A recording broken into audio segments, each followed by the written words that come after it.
The sulfur-stained volcanic ash crunched beneath military boots like shattered glass.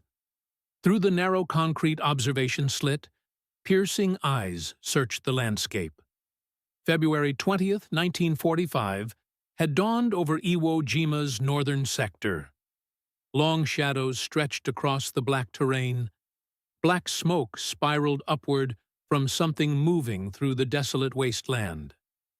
The morning light revealed familiar shapes approaching through drifts of ash that could swallow a man whole. Another American Sherman tank rolled forward with deliberate caution. Olive drab paint covered its hull. The silhouette looked identical to countless others. But something felt wrong. Field glasses adjusted with trembling fingers. The approaching vehicle bore number 431 painted on its turret. For 2 days, similar machines had been dying in the volcanic sand. This one moved differently, more purposeful, more menacing. The concrete fortress had taken a full year to construct. These walls could absorb direct hits from the largest naval guns. 16 inches of high explosive shells had already tested their strength. 4 feet of reinforced concrete surrounded steel rods salvaged from abandoned construction sites. Machine gun ports offered interlocking fields of fire. Neighboring positions provided mutual support. Beneath the surface lay something even more impressive. Tunnels stretched 11 miles in every direction. 7 stories deep, this underground city had been carved from solid volcanic rock. Every corridor connected to others. Every chamber offered multiple escape routes. The subterranean network could shelter thousands of defenders. Mathematical precision had guided every aspect of construction. 1 American dead for every yard gained. 10 enemy casualties for every Japanese defender lost. The calculations were brutal but simple. Let them land on the beaches. Allow them to advance inland. Then make them pay in blood for every inch of territory. The strategy was working perfectly. American forces were bunching up exactly as predicted. Their casualties mounted while Japanese losses remained minimal. General Kuribayashi had planned every detail with scientific accuracy.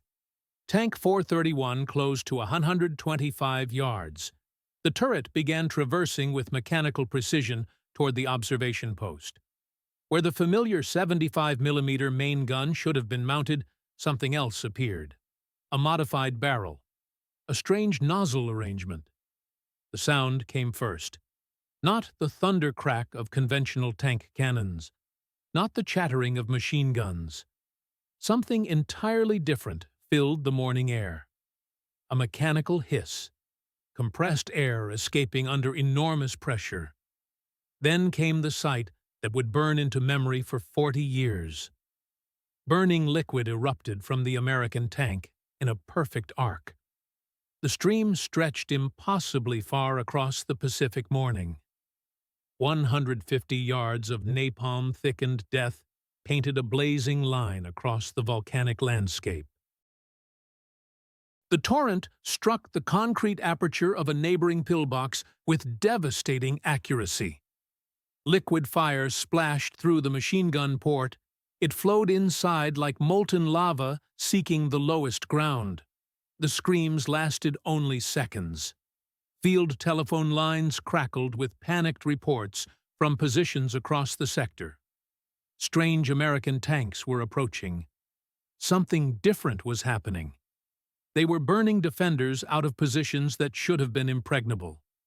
Hands shook while reaching for the receiver. Black smoke poured from defensive positions designed to withstand anything.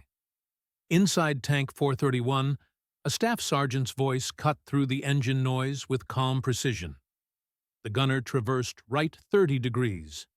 Next target identified. Another pillbox. Fire command given.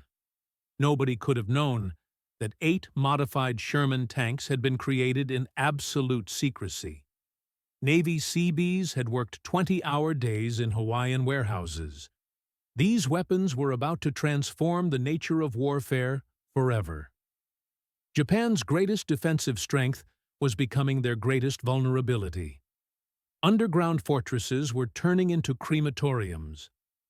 5 months earlier, the story had begun differently. Classified workshops at Schofield Barracks buzzed with activity. The sound of welding torches filled tropical air 20 hours every day. Sweat dripped constantly from foreheads. Grease streaks marked every face. The CBH-1 flamethrower system was taking shape inside Sherman tank number 431. This was the same tank that would soon terrify Japanese observers. 2 Seabees worked around the clock, a machinist mate first class and an electrician's mate second class. Sparks cascaded around them constantly. They lived beside their welding equipment. Sleep came in shifts. Reports from Peleliu and Saipan drove their dedication. Marines were dying by the thousands trying to assault fortified positions. Artillery couldn't touch concrete bunkers buried under volcanic rock. Portable flamethrower operators faced 70% casualty rates. Some units lost 92% of their flame operators. Boys carried 70-pound fuel tanks on their backs. They approached concrete bunkers at ranges, where machine gunners could see individual faces. The mathematics were simple and heartbreaking. Innovation might save Marine lives. Every bunker this weapon could burn out meant fewer American boys would die in direct assault. A colonel paced between 8 tanks, taking shape in the warehouse. Each conversion required 1,200 man-hours. 150 specially machined parts went into every system. At 64 years old, with 44 years of military service, he understood that wars were won by innovation, not just courage.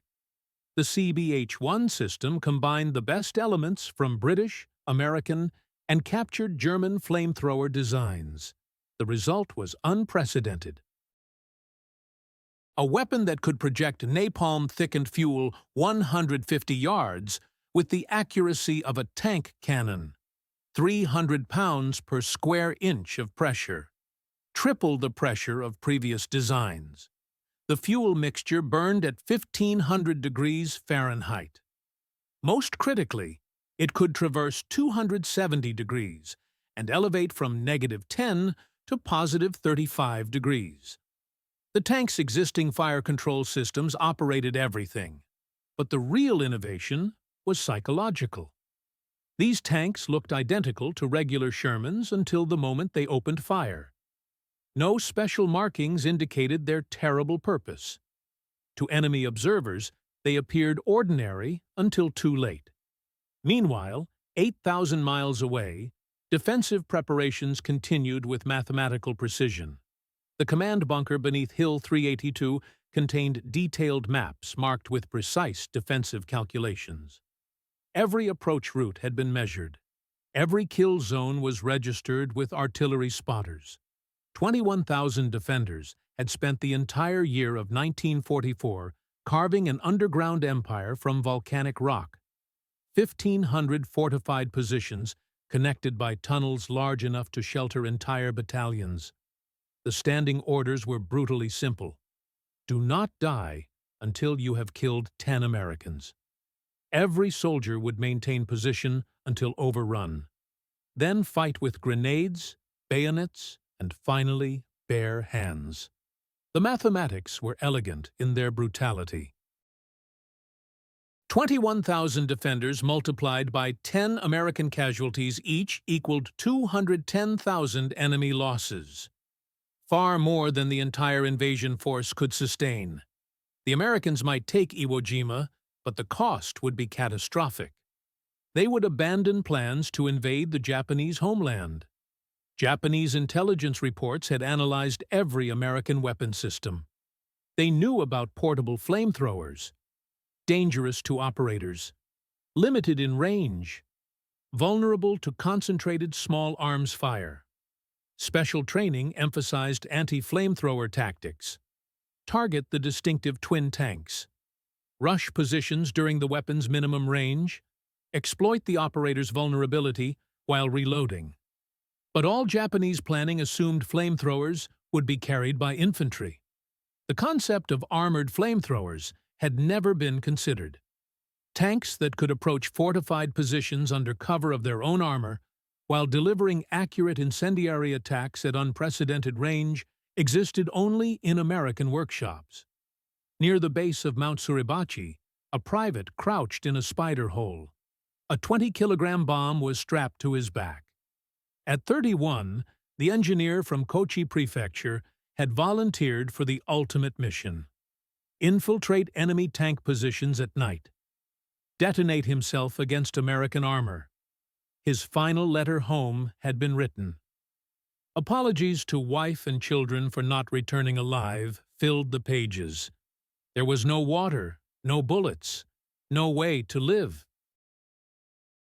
7 companions carried identical explosive charges. All had volunteered for the same mission.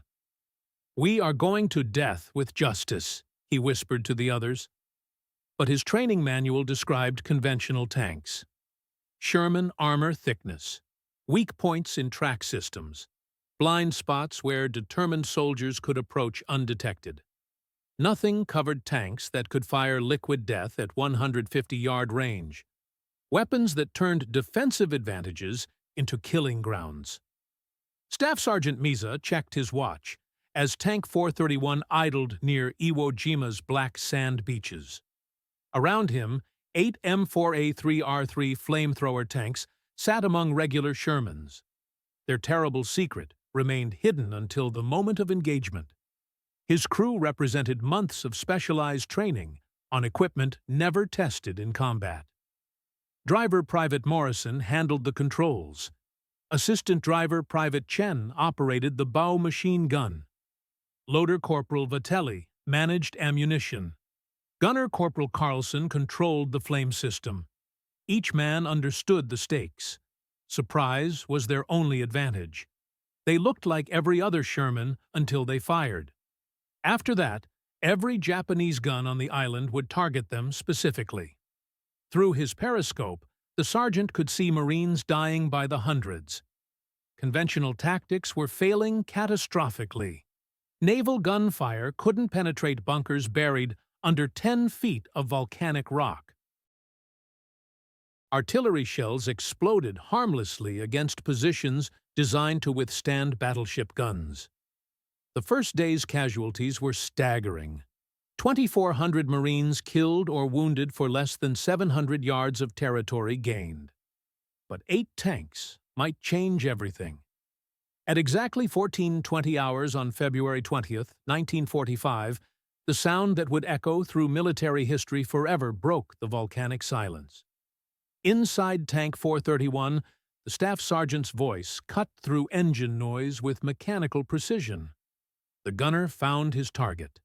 A pillbox directly ahead. Fire command was given. The gunner's finger found the trigger. The CBH-1 system erupted with a sound witnesses later described as the devil's own blowtorch. Compressed nitrogen operating at 300 pounds per square inch propelled a stream of napalm-thickened fuel oil in a perfect arc through the Pacific morning.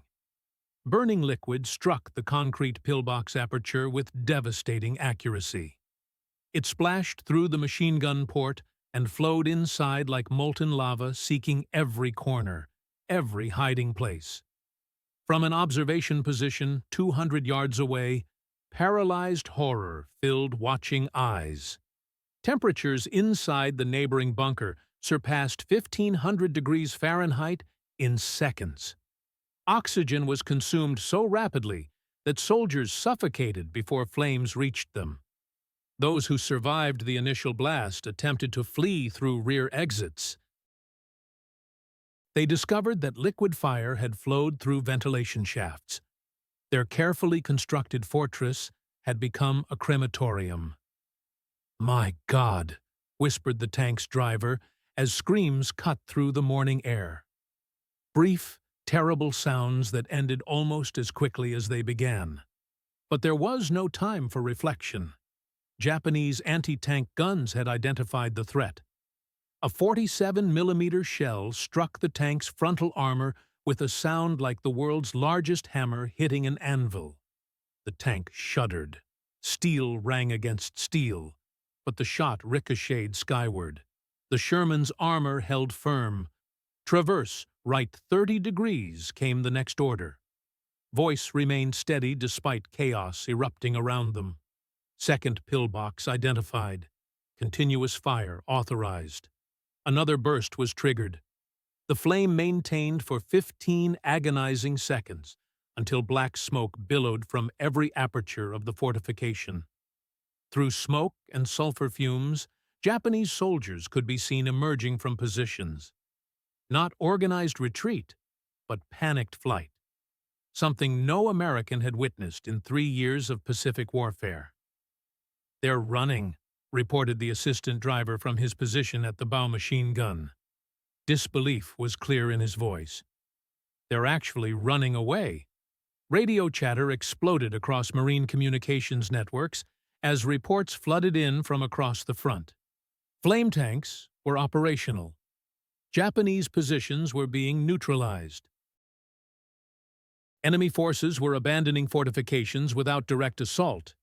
Tank number 434, supporting the 23rd Marines near the East Boat Basin, had developed what its crew commander called corkscrew and burn tactics, approaching in spiral patterns to avoid anti-tank fire while maintaining continuous flame suppression. In one afternoon, that tank destroyed 4 fortified positions that had stopped an entire battalion's advance for 2 days. But Tank 432's demonstration near Mount Suribachi revealed the weapon's true psychological impact.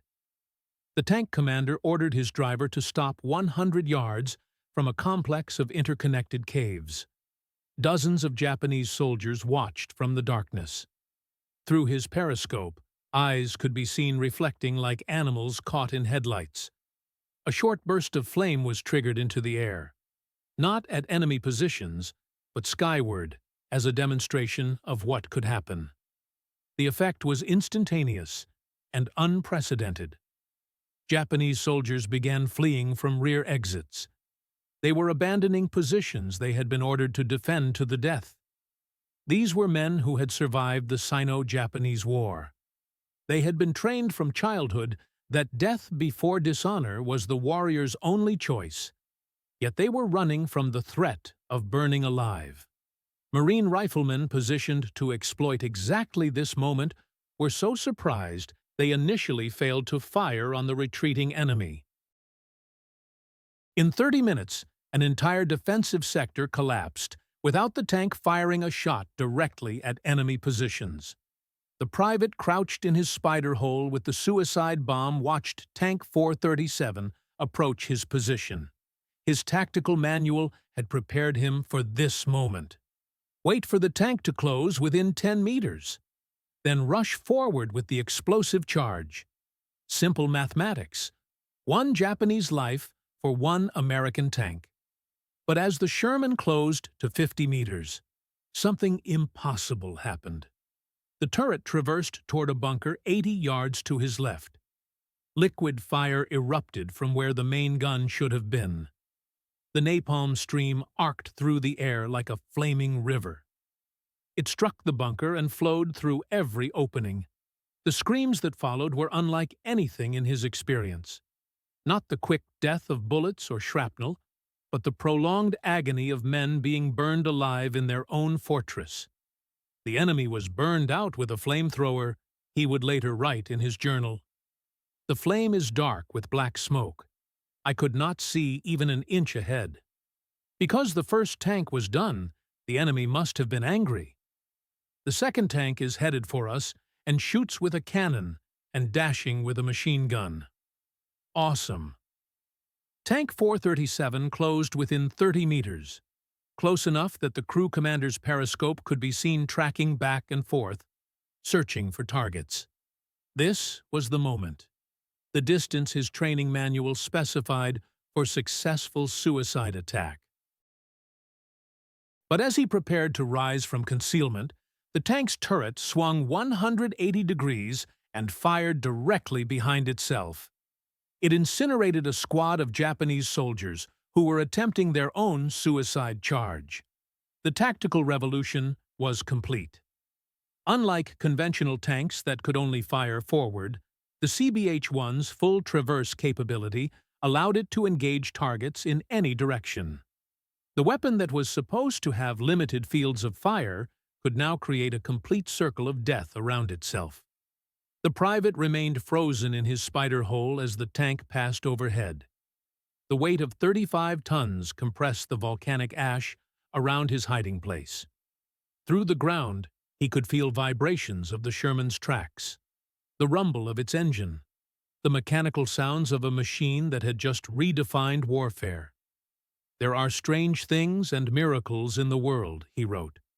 "It is a miracle that I am now writing such things at a time like this. It is surprising." By nightfall on February 20th, the numbers told a story that would reshape Marine Corps doctrine forever.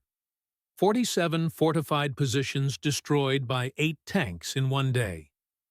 Marine casualties in flame-supported sectors down 40% from the previous day.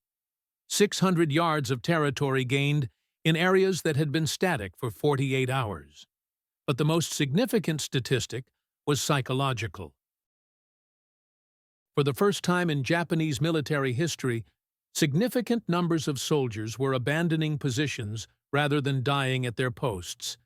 The general monitoring the battle from his command bunker deep beneath Hill 382 received reports that shattered his carefully calculated defensive mathematics. Positions designed to hold for weeks were falling in hours. The underground fortress that was supposed to be impregnable had become a death trap. Liquid fire flowed through ventilation shafts and tunnel connections like molten rivers seeking the lowest ground. Emergency orders that night designated flame tanks as priority targets for all available 47mm anti-tank guns. Special assault teams were organized. Volunteers would attack with explosive charges strapped to their bodies. But the fundamental problem remained insurmountable. The flamethrower tanks looked identical to regular Shermans until they fired, and by then, it was too late. A radio operator monitoring Japanese communications from an intelligence post near the beach picked up frantic transmissions in broken code. "New American weapon. Impossible to counter. Liquid fire flows like water. Our positions become crematoriums." The translation confirmed what Marine commanders were witnessing firsthand. The Japanese defensive doctrine, refined over centuries of warfare, was collapsing in the face of a weapon system created by Navy Seabees working 20-hour days in a secret Hawaiian warehouse. Tank 431. Its armor now scarred with fresh dents and burn marks from near misses, idled behind a destroyed Japanese pillbox. The sergeant surveyed the transformed battlefield. Smoke rose from a dozen positions that had seemed impregnable that morning. Marine infantry moved forward in the wake of the flame tanks. They were advancing across ground that had cost hundreds of casualties just hours before. "We did what we had to do," the sergeant would tell his grandson decades later. "Those tanks saved a lot of Marine lives." That's what I try to remember. 40 years after that February morning, 2 old men stood together on Iwo Jima's black volcanic sand, where Tank 431 first opened fire. Former Staff Sergeant Miza, now 73 with trembling hands, faced former Lieutenant Yamada, who had witnessed that first flame tank attack from his concrete bunker. "I hated you for 40 years, Yamada said through an interpreter. His voice was barely audible above the Pacific wind. "The flame tanks killed my friends in ways I cannot forget. But I understand now. War makes monsters of us all. You did what you had to do, as did we. We were all just boys trying to survive," Miza responded simply. "I'm glad we both lived to stand here today." The 2 warriors embraced as Mount Suribachi rose behind them. The volcanic peak Where Marines raised the flag on the same day, Tank 431 pioneered a new form of warfare. Their reconciliation represented more than personal healing. It acknowledged the transformation that 8 modified Sherman tanks created in military history. The statistics remained staggering, even by modern standards. Those 8 flamethrower tanks consumed 360,000 gallons of napalm-thickened fuel over 36 days of combat. They destroyed over 1,000 fortified positions. American casualties were reduced by an estimated 5,000 men. They had broken the deadlock of what could have been a month-long siege. Technological innovation could overcome even the most fanatical human resistance. But the personal cost haunted everyone involved. Tank crews reported severe psychological trauma from their role in what witnesses described as industrial-scale incineration. You could hear them screaming when the flame hit, testified the gunner who fired that first shot years later. Not for long, but you heard it. Sometimes at night, I still hear it. We did what we had to do, but I'll never forget the smell. Burning flesh mixed with sulfur from the volcanic rock. The revolution extended far beyond Iwo Jima. The Marine Corps immediately requested 54 additional flamethrower tanks for future operations. The team at Schofield Barracks, working with M4A3R3 Priority, the same level assigned to the Manhattan Project, developed the improved CBH-2 model. By June 1945, 70 new flame tanks were ready for Operation Downfall, the planned invasion of Japan. The weapon that began as last-minute improvisation became standard equipment throughout the Pacific. During the Battle of Okinawa, Army flame tanks consumed 200,000 gallons of fuel mixture. They proved equally effective against Japanese cave complexes. The Seabees who created these machines returned to civilian life after the war. Their names were forgotten except in obscure technical reports. Yet their innovation had saved thousands of American lives. The general's final assessment, transmitted just before his death in late March 1945, proved remarkably prescient. The Americans have not just defeated us with superior numbers or firepower. They have defeated us with superior imagination. They turned our greatest strength, our underground fortifications, into death traps. Future wars will belong to nations that can imagine new forms of warfare, not those who perfect old ones. His prediction echoes through today's military thinking. Technological innovation continues to defeat traditional tactics. From precision-guided munitions to cyber warfare, the principle remains constant. Imagination triumphs over convention. Adaptation overcomes entrenchment. Today, Tank 434, the sole survivor of those original 8 flame tanks, sits in the National Museum of the Marine Corps in Quantico, Virginia. Its scarred armor tells the story of volcanic rock and shell impacts. A weapon that changed warfare forever rests behind glass walls. The small plaque notes specifications and battle history, but it cannot convey the sound of compressed nitrogen releasing, the sight of liquid fire arcing through Pacific mornings, or the transformation of underground fortresses into crematoriums. Veterans often pause longest before this exhibit. Some salute. Others stare in silent remembrance. School children ask uncomfortable questions. Why would anyone create such horrible weapons? The answer lies not in glorification of war, but in recognition of war's terrible necessities, and the courage of young men who wielded these machines to save their brothers' lives. The last reunion of Iwo Jima flame tank veterans was held in 2015. Only 3 crew members attended, all in their 90s. They gathered at the museum, sharing memories with historians desperate to preserve first-hand accounts before they were lost forever. The age of the warrior had ended in flames on a volcanic island in the Pacific.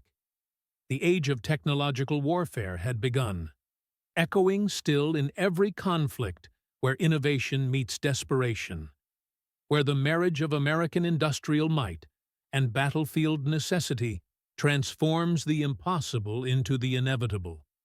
The sound of that first flamethrower firing on February 20th, 1945, still reverberates through military history, a moment when 8 modified tanks changed the nature of warfare forever, when underground fortresses became death traps, when the mathematics of defensive warfare were rewritten by liquid fire arcing through Pacific mornings over black volcanic sand.